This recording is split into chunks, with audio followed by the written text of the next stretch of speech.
wassalatu wassalamu ala asyrafil anbiya wal mursalin sayyidina wa maulana Muhammadin sallallahu alaihi wasallam wa ala alihi wa ashabihi ajma'in. Amma ba'du. Shaimin shaiman rahimakumullah. Puji dan syukur mari sama-sama kita panjatkan kehadirat Allah Subhanahu wa taala dengan senantiasa mengucap alhamdulillah wa syukurillah. Alhamdulillah kita sudah sampai di hari yang ke-6 dengan iringan doa terus menerus. Semoga amal ibadah, salat kita, puasa kita dan yang lainnya semuanya diterima oleh Allah Subhanahu wa taala. Amin. Salawat dan salam semoga tercurah kepada Nabi kita Muhammad sallallahu alaihi wasallam, pada keluarga, kerabat, sahabat dan segenap umatnya dimanapun berada, termasuk kita semua. Semoga kita bisa istiqomah mengikuti risalah yang dibawanya dinul Islam tanpa reserve, tanpa tapi, ya, melainkan mengikuti risalahnya dengan sama'an wa ta'atan, menerima sepenuh hati dan siap mengamalkan, karena kita punya keyakinan bahwa semua yang datang dari Allah dibawa oleh Rasulullah adalah sebuah kebenaran yang mutlak, insya Allah. Bapak Ibu yang dirahmati Allah, surah Ali Imran, ya, surah yang ketiga ayat 104 memang tidak sepopuler dengan surah An-Nahl ayat 125. Sama-sama perintah dakwah. Kalau di An-Nahl surah 16 ayat 125 mungkin paling populer, ud'u ila sabili rabbik, ajaklah Muhammad manusia ke jalan Tuhanmu. Ya, ini risalah pertama dan risalah yang paling utama yang diembankan Allah kepada para nabi, termasuk nabi akhir zaman, adalah mengajak manusia untuk beribadah kepada Allah, taat tunduk kepada Allah, menjalankan syariat Allah. Ya, ini kalimat-kalimat pentingnya ya. Beribadah itu kita langsung kepada Allah. Menjalankan syariat Allah itu ya kita diajak oleh Allah, diperintah oleh Allah untuk mengajak manusia mentaati hukum-hukum Allah. Syariat itu begitu, aturan-aturan Allah. Jadi kalau ibadah udah ya, cukup. Tapi ternyata tidak cukup kita hanya beribadah kepada Allah, ya, menerbangkan diri kita setinggi-tingginya ke hadirat Allah. Tapi kita disuruh untuk berdakwah, mengajak umat manusia untuk mentaati Allah, syariat Allah, hukum Allah. Yang di sini nih mulai berat. Kalau urusan menyembah Allah udah oke, tapi mengajak manusia, nah ini yang belum seoke kita beribadah kepada Allah. Ini akan menjadi bahasan kita insya Allah pagi hari ini. Ya, mudah-mudahan setelah subuh kita bisa fokus, ya, bisa konsen dan bisa mencerna lebih mendalam. Nah, surah Ali Imran ayat yang keempat itu perintah dakwah, cuma redaksinya beda. Wal takum minkum ummatun yad'una ilal khair. Hendaklah ada sebahagian dari kalian untuk menjadi umat, menjadi komunitas, menjadi kumpulan. Wal takun minkum ummat. Jadi hendaklah di antara kalian menjadi umat, menjadi kumpulan besar ya, se-Depok, se-Jawa Barat, se-Indonesia, se-dunia, itu mesti masuk kalimat umat. Umat itu ya dari sekuk terkecil. Kalau dalam kaidah bahasa nahwu sharaf, sekuk terkecil umat ya nggak kurang dari 3 orang. Jamaah, kayak sholat berjamaah. Nah, jadi dari sekuk terkecil umat sampai kepada maksud umat yang ini adalah dunia, menjadi sebuah bangsa yang seperti apa? Yang terus berdakwah, yad'una ilal khair, menyeru mengajak kepada kebaikan, ya'muruna bil ma'ruf wa yanhauna 'anil munkar, menyeru kepada yang ma'ruf dan mencegah dari yang munkar. Ya, intinya menjadi komunitas, menjadi kumpulan orang-orang yang banyak yang mau untuk melakukan perintah Allah, mengikuti jejak para nabi dan rasul, berdakwah. Ya, jadi kalau ibadah hanya soleh untuk seorang diri. Kalau berdakwah kita ingin mengajak orang lain menjadi orang soleh. Itu kira-kira jawabannya. Kenapa kita harus berdakwah? Jadi orang baik sendirian itu berat. Berat, jadi orang baik sendirian itu berat. Makanya biar gak berat, mari kita ngajak orang lain menjadi baik, agar kumpulan orang baik jadi banyak.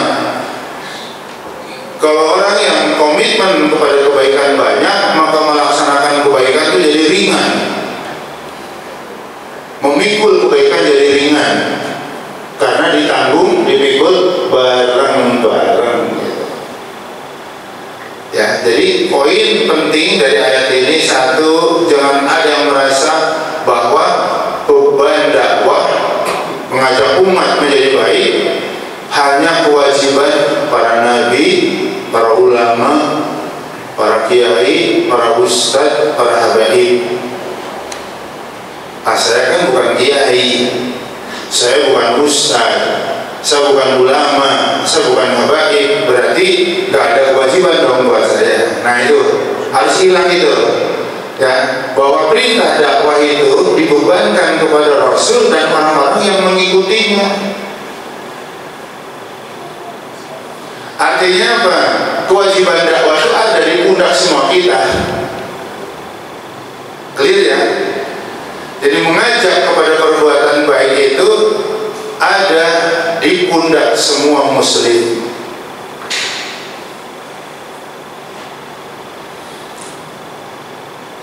Jadi kalau ini disadari oleh semua kita, Masya Allah, dakwah itu akan menjadi ringan. Melakukan perbaikan global, masyru' al-khair al-alami.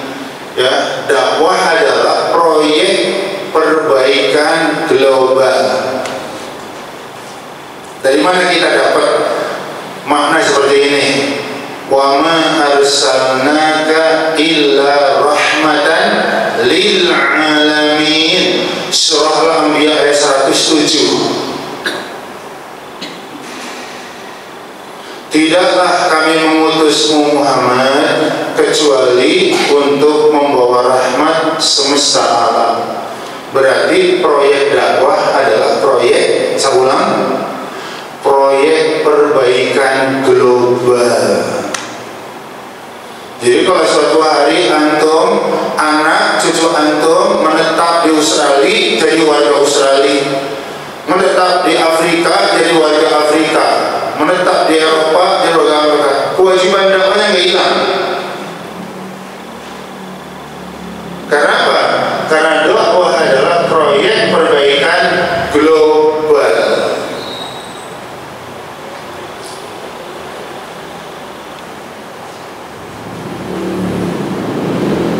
Nah, dari mana memulainya? Nah ini, ya. Jangan ada yang merasa lagi nih kalimat, saya kan nggak bisa saat duduk di situ ngomong kayak begini, boro-boro ngomong, baru melihat orang banyak, ada yang di kepala udah hilang. Ada kayak gitu, ilmunya banyak banget, tapi kalau suruh ceramah nggak bunyi. Melihat kayak gini nih nggak grogi, deg-degan hilang. Jemaah yang dirahmati Allah, makanya nih dari mana memulainya? Proyek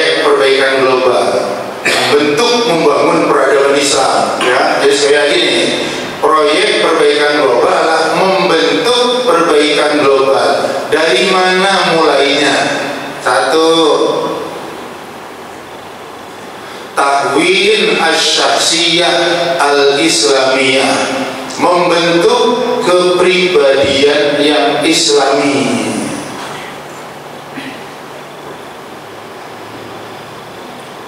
Ulang ya, pelan-pelan ya.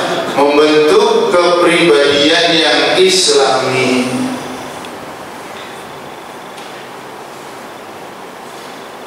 Kepribadian itu bukan satu orang. Pribadi.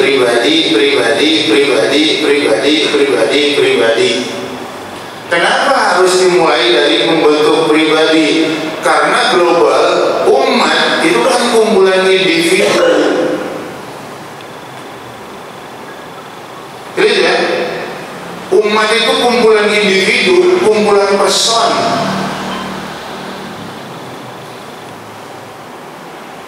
Saat kita merasa tidak ada kemampuan untuk merubah orang satu RT menjadi baik semua, maka jangan lalu kita menyerah. Perbaikan global nggak mungkin, ya, memperbaiki satu RT sekaligus nggak bisa. Bukan begitu.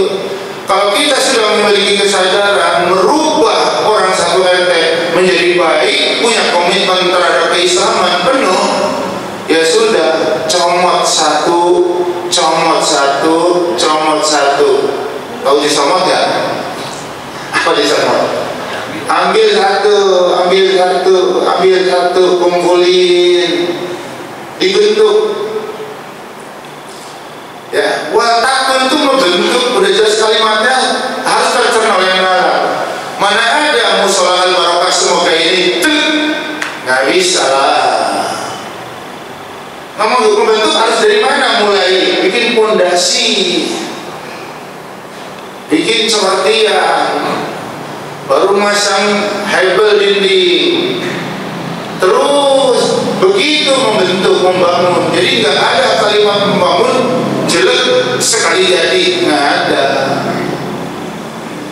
Jadi kalau misalnya ada orang bilang, cita-citanya nggak ketinggian itu memperbaiki proyek global, nggak ketinggian cita-citanya, itu nggak halusinasi, ya enggak, karena kita tahu dari mana startnya mulainya. Dakwah dilakukan oleh Nabi, emang ujung-ujung Rasulullah duduk di majelis sebesar ini, baca sirah, duduk di rumahnya Al-Arqam 5 orang, duduk di rumahnya Ammar 5 orang, 6 orang. Kok lama-lama jadi Futuh Mekah, kok lama-lama Islam ke Afrika, lama-lama Islam ke Eropa. Ternyata mulainya adalah dari rumah ke rumah, duduk melingkar. Ya, saat Rasulullah duduk di rumahnya Ammar 6 orang, surah Al-Kahfi ayat 28, wasbir nafsaka ma'al ladina yad'una rabbahum. Sabar Muhammad, kuatkan dirimu Muhammad. Ini kalimat maka ada penekanan, sabar dan kuatkan. Itu pertanda bahwa dakwah yang kayak begini itu berat, benar berat.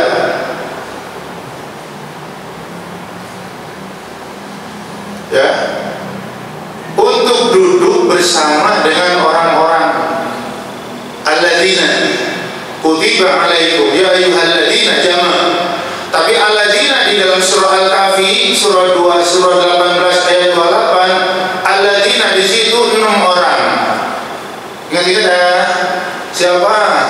Bilal bin Rabah, Tafsir Mukatsir. 2, Ammar bin Yasir. 3, Khabbab ibnul Ard. 4, Suhaib ar-Rumi. 5, Abdullah bin Mas'ud. 6, Sa'ad bin Abi Waqqas. Itu namanya membangun pribadi-pribadi. Jadi ketika warga Mekah belum bisa ditaklukkan semua untuk menjadi pengikut Allah dan Rasul setia, satu yang sudah punya respon, ambil satu. Ternyata perbaikan global mulainya dari situ. Hafal nggak nama-nama yang tadi jemaah? Siapa tadi nomor? Bilal bin Rabah, Ammar bin Yasir, Suhaib Ar-Rumi, Khabab bin Al-Ad, Abdullah bin Mas'ud, Sa'ad bin Abi Waqqas. 6 orang. Jemaah, 6 orang itu kira-kira yang pas sebutannya tabligh akbar apa duduk melingkar? Ayo sebut jemaah. Sekali lagi, 6 orang itu tabligh akbar apa duduk melingkar? Duduk melingkar bahasa Arabnya apa jemaah? Duduk melingkar bahasa Arabnya apa Pak Haji? Halaqah. Duduk melingkar itu halaqah, itu sunnah Nabi. Perintahnya jelas banget Al-Quran. Contohkan oleh Nabi. Sampai ketika Rasulullah sedang duduk dengan 6 orang, tiba-tiba utusan Quraisy datang tanpa ada perjanjian, tanpa diundang. Nasrul nuzul. Ya, ya namanya Rasulullah orang baik, walaupun tidak diundang, tidak ada perjanjian. Ya namanya tamu kan nggak semuanya datang janjian dulu, bener kan? Ujung-ujungnya Ustaz, aku di depan rumah masa saya tolak. Saya ada janji kan untuk pertemuan hari ini? Ya enggak, pulang saya masa sih? Bener kan? Tamu tuh ada yang datang janjian, ada yang datang nggak janjian, bener kan? Kalau orang yang berimannya semuanya diterima baik-baik. Rasulullah mengatakan silakan masuk, karena nggak ada tempat kecuali tempat duduk Rasulullah melihat, disuruh masuk nggak mau, malah begini-gini sama Nabi. Apa itu? Sini mama, keluar dulu sini sama mama. Begitu, utusan songong. Ada apa? Kami adalah delegasi wufud, delegasi Quraisy, dapat utusan untuk menemuimu. Oh gitu, yaudah, masuk. Kenapa Rasulullah nggak ngajak ke tempat yang lain? Nggak ada tempat lagi. Emang itu satu-satunya tempat. Nggak mau. Apa alasan mereka menolak? Muhammad, kami utusan loh. Utusan kan terhormat, mewakili negara, gitu loh bahasa. Masa menerima utusan? Kita duduk dengan hum ardiluna nih, menyek banget ya. Paham? Muhammad itu 6 orang itu ardiluna, krocok-krocok di tengah-tengah kita. Orang-orang hina, orang-orang miskin di tengah kita. Masa utusan duduk bareng mereka? Masya Allah. Laman mau ada perlu apa? Saya tidak ada maksud merendahkan kalian sebagai utusan duduk bersama mereka, nggak ada. Cuman kami nggak ada tempat kecuali ini. Ya ayo, ya Rasulullah. Ya Rasulullah minta maaf. Ya kalau dianggap meremehkan enggak. Apa katanya? Muhammad, sambutlah kami sebagaimana mestinya delegasi. Jangan duduk dengan mereka. Kan kalau kamu nyambut kami baik-baik sebagaimana utusan delegasi, tidak mustahil Muhammad nanti warga Mekah mencintaimu, mencintai agamamu. Pernah dengar kata PHP nggak Johan? Apa PHP? Apa? Pemberi harapan. Udah ada dari dulu.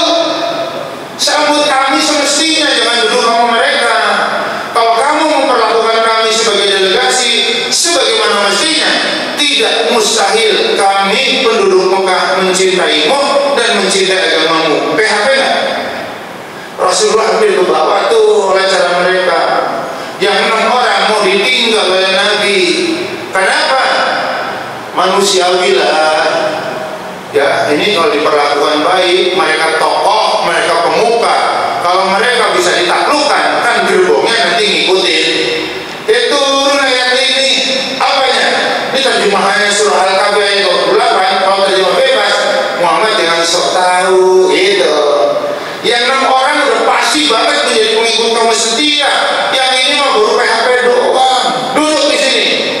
tinggalkan mereka. Pentingnya apa ya? Pentingnya duduk melingkar, pentingnya duduk halakoh. Mengapa? Karena kepribadian Islami tidak akan pernah terwujud kecuali di tempat terus menerus. Poin. Sekali lagi, membentuk pribadi komitmen terhadap Islam itu akan sulit terwujud kecuali di tempat digembleng terus menerus. Sampai ayatnya begitu jelas, duduk bersama 6 orang, abaikan yang memberikan PHP, tinggalkan yang PHP, urusin yang 6 orang. Bil godati pagi hari kayak begini, wal asyi dan sore hari. Oh, berarti duduk melingkar perintah Allah sehari 2 kali jamaah, pagi sekali, sore sekali. Nabi tidak diberi opsi, tidak diberi pilihan membentuk pribadi yang Islami. Kalau nggak pagi ya sore, iya, pagi dan sore. Berat nggak? Berat nggak ngurusin santri kayak gini? Pagi sore, pagi sore. Bener? Bener nggak ya? Berat banget. Harus fokus. Saya meluangkan waktu untuk 6 orang, menyempatkan waktu untuk mereka. Kalau dalam bahasa Muhammadiyah, ya, hidup-hidupkan Muhammadiyah, besarkan Muhammadiyah, jangan nyari hidup di Muhammadiyah. Kira-kira begitu kalau nggak salah. Benar kan? Kayak gini bebas. Jadi pembimbing, jadi murabi, ngurusin orang pagi sore nggak ada horornya. Besok Liko di rumah Ustaz Agus, saya yang akan membimbing, datang ngomong sendiri, pulang ngomong sendiri. Muridnya yang 6 orang ya ngomong sendiri, pulang sendiri. Besok pekan depan di rumah siapa ngomong sendiri, gurunya ngomong sendiri. Nggak ada horor. Kalau bukan maksud untuk membangun proyek besar, ngapain saya sehari harus 2 kali duduk dengan mereka? Mendingan ke pasar nyari duit saya, mendingan jadi dosen nyari duit, mendingan jadi dokter duit. Ternyata Allah menegaskan, kamu nggak akan pernah rahmatan lil alamin kalau nggak dibentuk kayak begini. Jadi membentuk memang harus praktek. Lagi apa sih? Membentuk tuh lagi menanamkan nilai-nilai keislaman sekaligus mempraktekkan nilai keislaman, ditanamkan dan dipraktekkan dalam kehidupan. Paham kalimat menanam? Nanam jagung sampai memetik buahnya kira-kira usia berapa bulan Pak Haji? Jagung ditanam sampai bisa memetik jagungnya berapa bulan? Berapa? 3 bulan lah, 100 harian. Nanam padi berapa? Sama lah kira-kira. Benar ya? Sekali lagi, ini nanam. Datang ke sawah, datang ke kebun, biji jagung, biji padi kita tanam. Ya, wis tanam ya, oke? Oke, udah tanam. Nanti kita tengok 4 bulan yang akan datang. Panen apa enggak? Panen apa enggak? Kenapa? Kenapa? Rumput yang tidak Bapak tanam itu akan jauh lebih banyak yang akan menjepit mepet tanaman kita, akan membuat jagung yang kita tanam kerdil, kuntet. Ya kalau sudah kerdil kuntet nggak mungkin berbuah, bertahan hidup dia udah betul. Benar kan? Jadi gimana? Yang namanya nanam dirawat, kurang air ditambah air, kebanyakan air dibedah biar tidak busuk tanaman kita, rumputnya dicabutin biar gemuk kita pupuk, nanti mulai hamalnya belalang, barang kita semprot. Repot ya nanam, emang nanam repot, tapi kalau kita ingin memetik hasil itu mesti harus dilakukan, harus. Gak mungkin datang ke sawah nanam tinggal pulang 4 bulan datang panen, mustahil. Yakin mustahil. Saya mau tahu keluarga besar petani, Bapak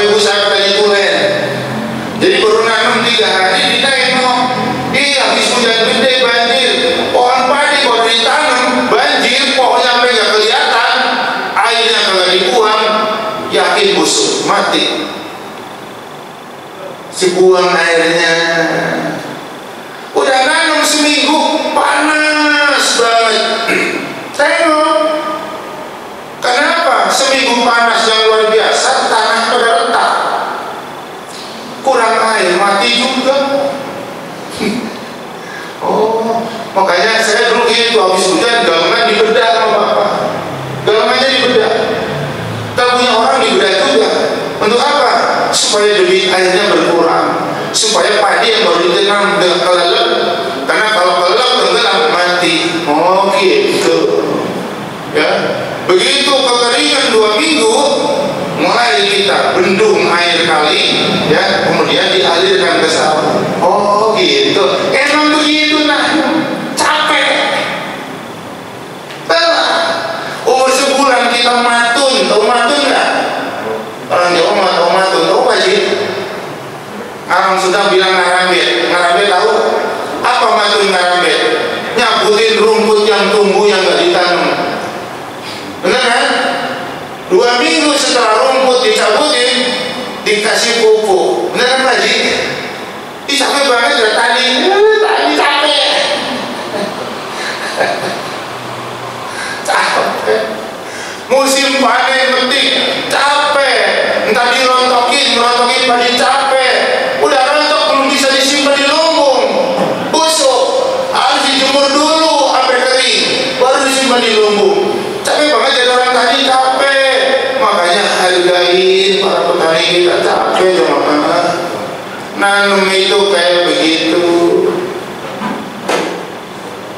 Benar? Yang 6 orang tadi udah ingat? Surah apa? Surah Al-Kahfi ayat 28. Tinggal pertanyaannya, apa yang kita tanamkan kepada 6 murid, 10 murid? Ya, 1, nilai-nilai keimanan. Ya, kalau mau disebut ya rukun iman itu. Rasulullah begitu wahyunya. Ya, benar kan? Muhammad, kata malaikat Jibril, jelaskan kepadaku tentang iman. Rasulullah menyebut 6. Begitu disebut 6, kata Jibril, benar kamu. Ini Umar bin Khattab, Masya Allah. Ini Umar. Ya, Rasulullah sampai menyandarkan pahanya Rasul di atas pahanya Umar. Akrab banget. Padahal sebelumnya Umar itu musuh, bahkan ingin membunuh Nabi. Itu kalau kita baca Islamnya Umar, sebelum Islam Umar itu pernah memusuhi Nabi, bahkan berniat untuk menghabisi Nabi. Tapi begitu hatinya tersentuh dengan hidayah, keakrabannya dengan Nabi, sampai menjadi sahabat nomor 2 terbaik setelah Abu Bakar As-Siddiq. Saat Rasulullah menerima wahyu tentang Jibril, ya ini wahyu tentang iman, itu pahanya Rasulullah nempel di atas pahanya Umar. Malaikat Jibril datang menjelma menyerupai manusia. Nanyanya 3 hal. Muhammad, jelaskan kepada saya tentang iman.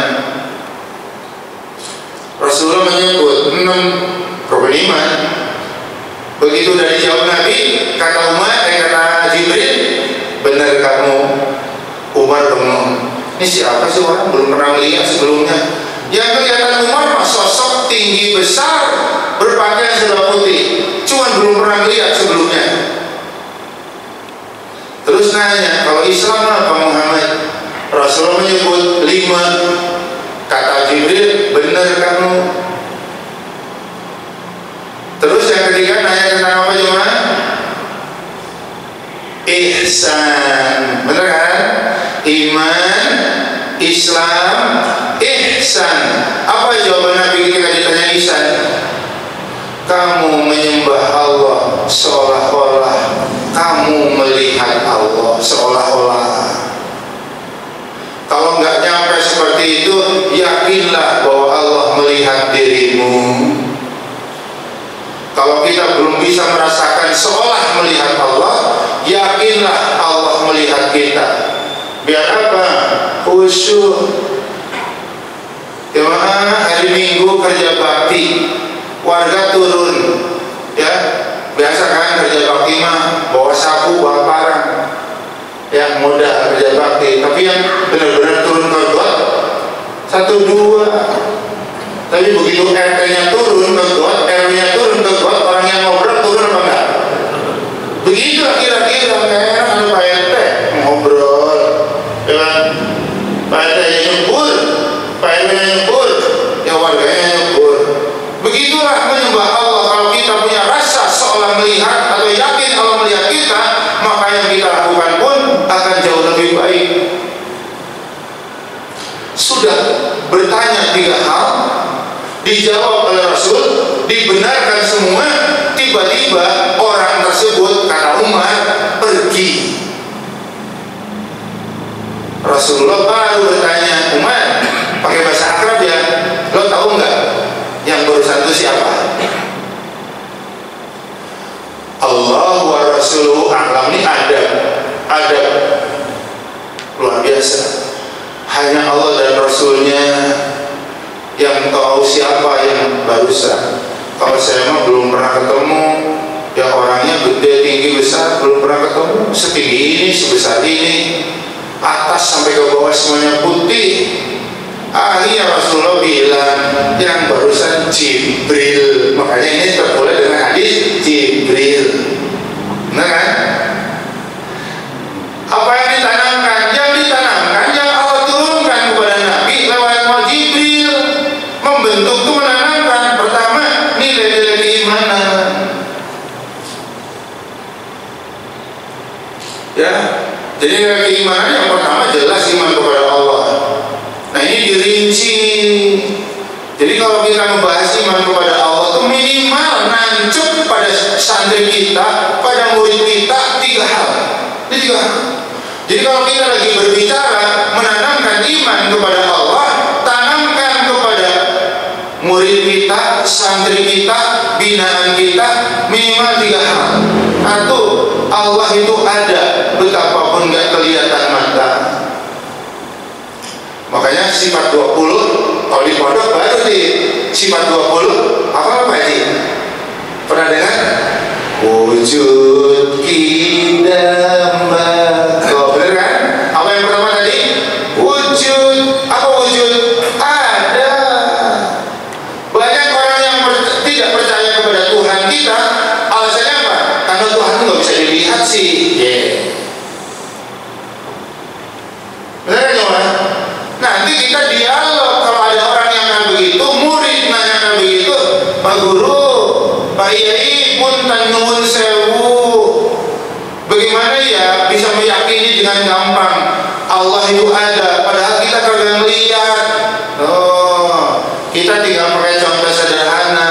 Santri, murid-muridku, kalian yakin ada itu mesti harus bisa dilihat. Tuh pendalaman. Ya iyalah, kalau nggak bisa dilihat ya nggak ada. Tanyalah pakai bahasa akrab, ya kan? Angin menurut kalian ada apa enggak? Angin, udara. Pasti semua santri termasuk yang ragu, dia akan bilang adalah. Loh, kan kamu tadi bilang ada tuh harus kelihatan. Sekarang pertanyaan saya, mana angin, mana udara? Nggak kelihatan. Terus kenapa sekarang kamu yakin nggak kelihatan jadi ada? Tadi nggak, kamu nggak kelihatan nggak ada. Mulai itu, ini lagi ditanam nih supaya keraguan tentang Allah hilang. Oh ternyata ada, nggak semuanya harus pakai mata. Ada bisa pakai kulit. Kalau nanya angin, udara jangan pakai mata, tanya sama kulit, kan kulit yang ngerasain. Ini adunnya AC berasa ke jemaah. Yang ngerasain apa? Kulit kita, mata kita nggak ngeliat. Oh mulai itu. Oh berarti ada yang nggak selalu harus dilihat. Benar kan? Ayo minum tehnya, minum tehnya, minum. Ya, kalau ngumpul di rumah ada tehnya, ya minum tehnya. Udah diminum. Tadi tehnya apa? Tawar atau manis? Manis, Pak Ustaz. Manis ada nggak? Ada. Lah, kan kamu tadi tadi yang bilang ada itu harus kelihatan, ya kan? Apa yang manis? Gula, benar kan? Yang kelihatan gula, manisnya mana? Mana manisnya? Kelihatan nggak? Kagak. Ada nggak? Ada. Lah, sekarang kau yakin ada apa? Nggak kelihatan ada. Oh, ternyata ada itu nggak selamanya pakai mata. Kalau manis tanya sama lidah. Oh, begitu. Kasih contoh kecil sekarang. Ya, menurut kamu wahai santri, ini kunci ada yang bikin apa enggak? Ada. Senyumin, ya. Kamu tadi bilang ada mesti kelihatan. Emangnya kamu pernah lihat yang bikin ini? Di mana orangnya yang bikin ini? Mulai itu cerah tuh, bener kan? Kamu tadi bilang ada mesti kelihatan. Kamu pernah ketemu dengan yang bikin ini? Enggak. Tapi yakin ini ada yang bikin? Yakin. Kalau segini-gini ada yang bikin, menurut kamu langit bumi lebih besar mana nama ini? Ya lebih besar langit dan bumi. Kalau segini aja ada yang bikin, ya masa iya langit bumi gak ada yang bikin? Tuh. Nah itu Allah yang kita sembah gitu. Itu Allah yang kita sembah. Tidak kelihatan mata, tapi kita nggak ragu akan adanya, karena banyak dalil-dalil kasat mata yang bisa menjelaskan kepada kita bahwa Allah yang kita sembah dan yang maha ada. Nancep tuh akidah, benar kan? Yang kedua tentang Allah itu ya pencipta. Nggak akan kata hebat melekat kepada siapapun kecuali ada 3 hal. Orang ini hebat. Kenapa kamu bisa ini hebat? Ya, jemaah, kata hebat itu satu, tahu apa dia, punya apa dia, bisa apa dia. Oke? Ditanya tahu apa? Nggak tahu apa-apa. Punya apa? Nggak punya apa-apa. Bisa apa? Nggak bisa apa-apa. Masa kayak gini disebut hebat? Insinyur berkumpul bisa bikin hotel gedung 100 lantai. Hebat apa enggak? Hebat banget. Kita nggak nyampe ya. Ngedak per lantai gimana itu 100 lantai di Dubai Pak Haji? Ya. Kalau pulang umrah touring Dubai itu mesti harus ke situ. 100 lantai itu medaknya gimana? Masang setegelnya sampai 100 lantai bagaimana? Nggak sampai kita mah. Tapi para insinyur penyampai tatnya baru tuh dia hebat dia tuh, karena dia bisa bikin gedung 100 lantai. Coba tahan lebih lama. Ya, kayak Isra Mi'raj.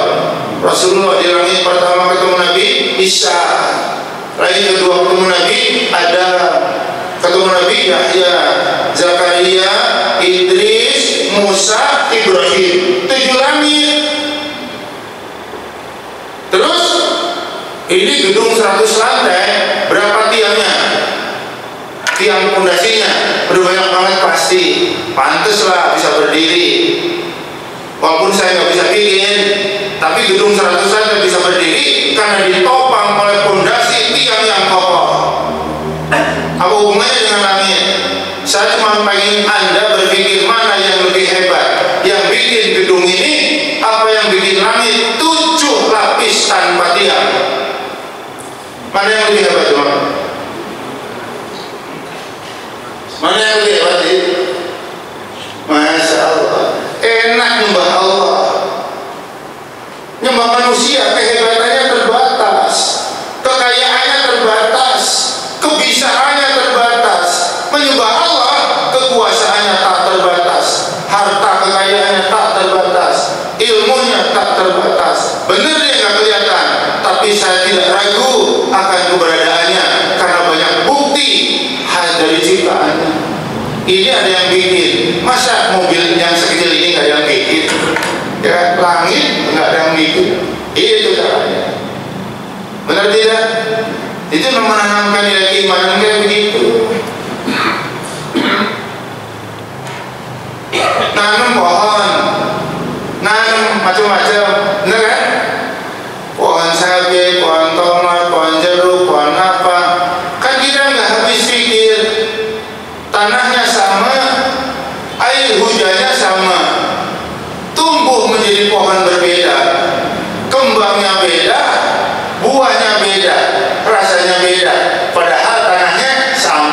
air hujannya sama. Siapa yang bikin? Manusia? Manusia? Nah itu Tuhan yang kita sembah. Yukhrijul hayya minal mayyit. Allah mengeluarkan yang hidup dari yang mati. Contoh. Wa yukhrijul mayyita minal hayy. Mengeluarkan yang mati dari yang hidup. Contoh. Apa coba? Qulillahumma malikal mulki tu'til mulka man tasha wa tanzi'ul mulka mimman tasha wa tu'izzu man tasha wa tudhillu man tasha bi yadikal khairu innaka 'ala kulli syai'in qadir. Terus tulijul laila fin nahar wa tulijun naharu fil lail wa tukhrijul hayya minal mayyit. Mengeluarkan yang hidup dari yang mati. Contoh bagi apa tuh? Mengeluarkan yang hidup dari yang mati. Telur mati apa hidup? Telur mati apa hidup? Mati. Kok keluar ayam? Itu namanya mengeluarkan yang hidup dari yang mati. Ayam hidup apa mati? Hidup. Mengeluarkan yang mati telurnya. Siapa yang bisa melakukan ini? Siapa? Allah. Contoh, Allah mengeluarkan yang hidup dari yang mati. Kemarau 3 tahun, pohon pisang, pohon kelapa aja yang akarnya kemana-mana mati Pak. Pohon durian yang udah umur 30 tahun akarnya mati. Kemarau 3 tahun, mungkin kita juga sebagian besar mati, nggak ada makanan. Bener kan? Kemarau 2 tahun, 3 tahun, semua mati. Begitu disiram hujan semalam suntuk, 2 minggu kemudian tengokin. Ada apa? Pada pohon bayam, pada jamur, pada pohon ini itu. Kok ada rumput yang bisa dimakan ternak kita? Itu namanya mengeluarkan yang hidup dari yang mati. Bumi mati diserang hujan, yang hidup pada numpuk.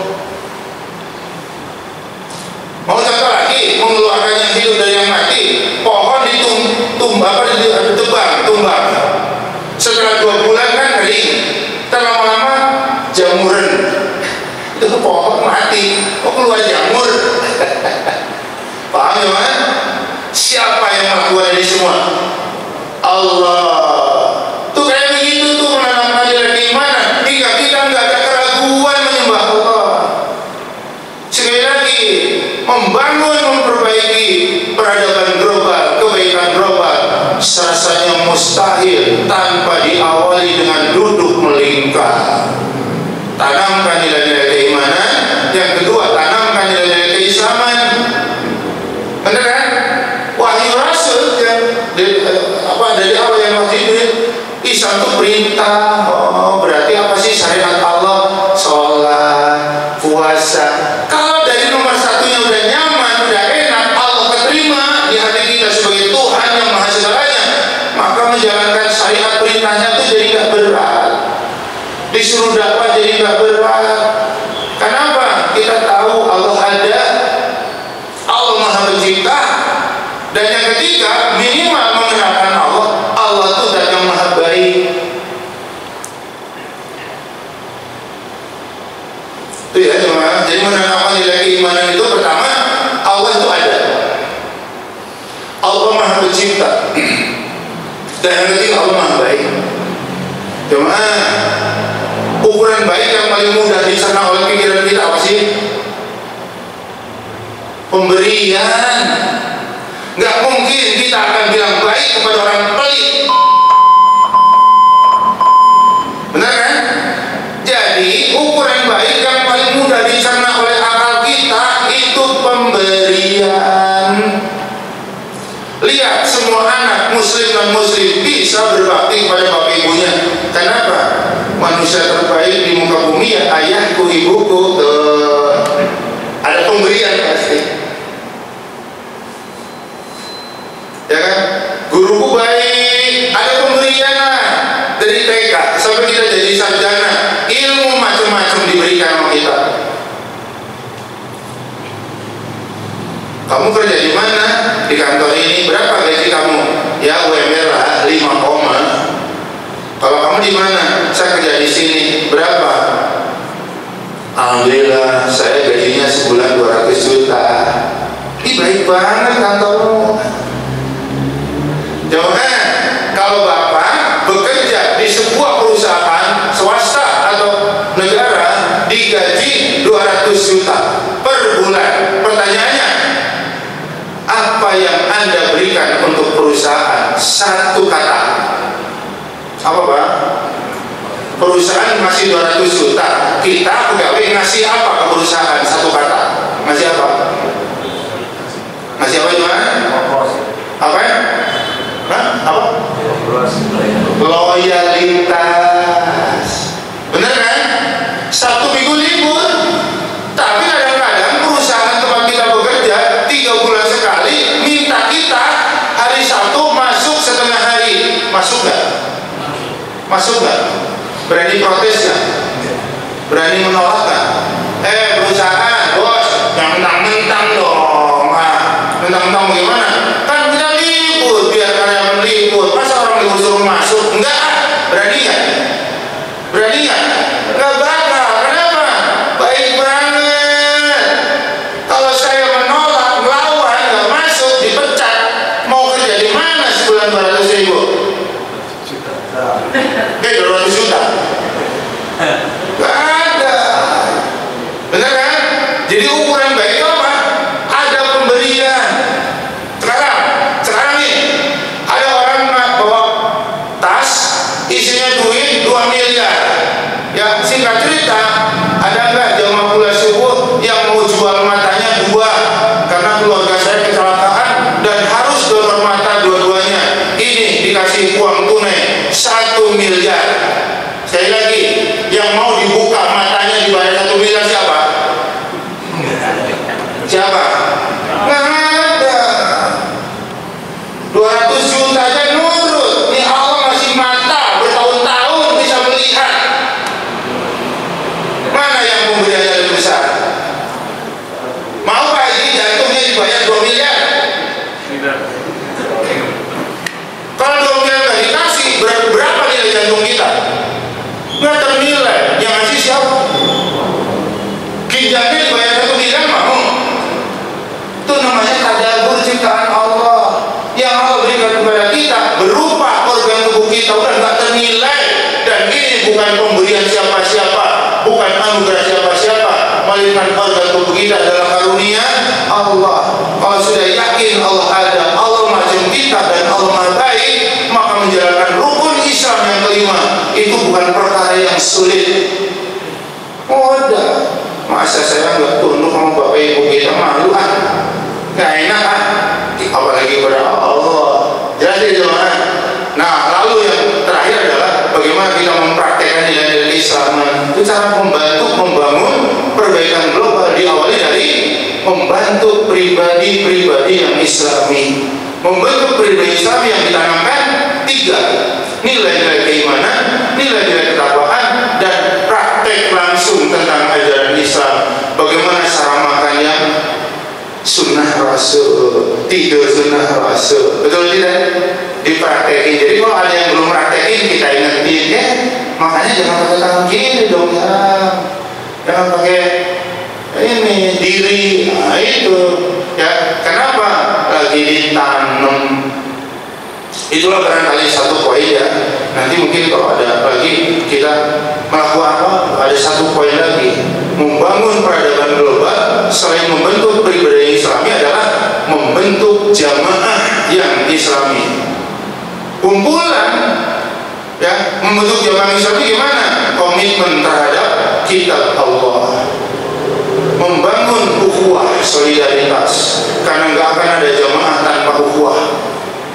Kemudian takliful qulub, menanamkan nilai-nilai yang membuat kita saling terpaut hatinya satu dengan yang lain. Untuk apa ini? Untuk membangun jamaah organisasi yang komitmen kepada Islam. Organisasi banyak banget organisasi. Cuma yang komitmen kepada Islam lahir batin ini yang sulit. Makanya caranya apa? Ya harus komitmen, ya kan, berpegang teguh kepada kitabullah. Kenapa? Orang berdua aja sering paham. Kita dengan pasangan kita sering beda pendapat. Dan umumnya orang beda pendapat, dua-duanya pasti merasa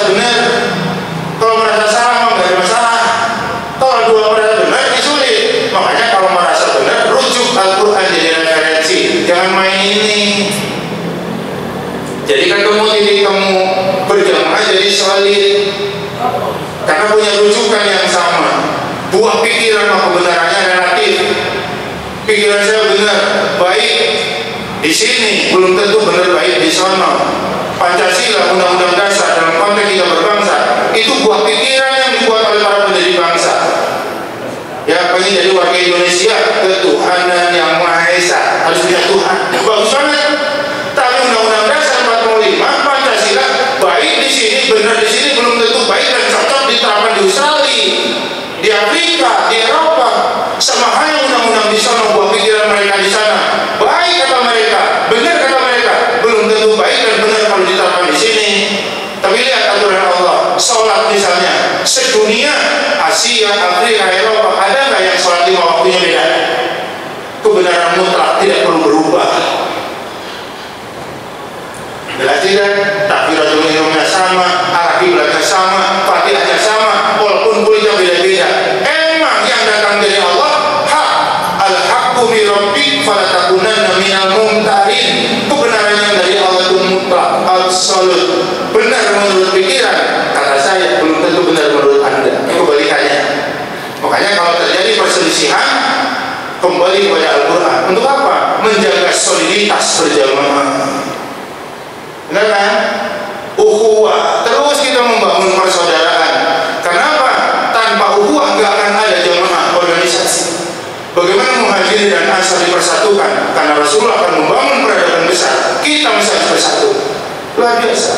Ta'liful qulub, bagaimana hati kita satu dengan yang lain saling terpaut. Seminggu ketemu udah kangen. Ya, kalau seminggu ketemu Ustaz Agus nggak hadir, kita semua yang hadir nanya, ada yang tahu kabarnya Ustaz Agus nggak? Katanya didarikan ke rumah sakit tadi pagi. Masya Allah, ya udah, yuk kita rame jenguk atau perwakilan jenguk. Untuk apa? Menanamkan saling keterikatan batin kita. Pak Agus aku dia, dia aku dia.